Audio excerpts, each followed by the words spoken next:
Good morning জয় গুরু।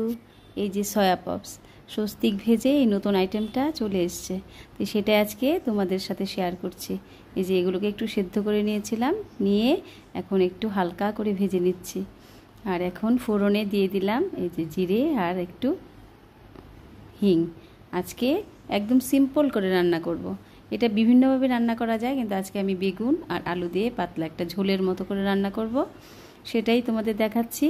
এই যে বেগুনগুলোকে একটু হলুদের গুঁড়ো, নুন আর একটু জিরে দিয়ে ভেজে নিলাম। আর এখানে আলু সেদ্ধ করে রেখেছিলাম, সেগুলোও দিয়ে দিলাম, দিয়ে একটু সবগুলো ভেজে নিচ্ছি। আর এখানে বাটিতে এই যে আদা বাটা, লঙ্কা বাটা আর একটু জিরে, সবগুলো একটু জল দিয়ে গুলে নিচ্ছি। আর এখন এই যে বেগুন আলু ভাজাটা হয়ে গেছে, আর সয়া পপসটা দিয়ে দিলাম। দিয়ে এখন কি করেছি, এই যে আমি যে বাটিতে সবগুলো মশলাগুলো একটু জল দিয়ে মিশিয়ে নিয়েছি, সেটাই দিয়ে দিলাম। এখন এই সবগুলো ভালো করে কষিয়ে নেব। রান্নাটা এত মজা লেগেছে করতে, আর দেখেই মনে হচ্ছিল ভীষণ ভালো লাগবে।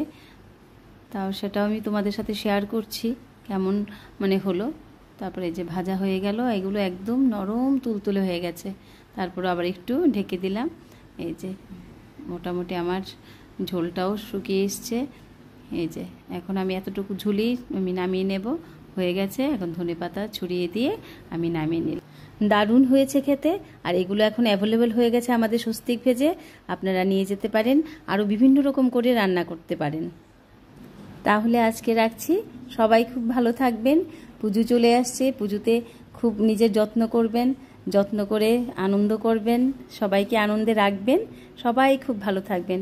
আমি আবারও আরেকটা নতুন ভিডিও নিয়ে চলে আসবো।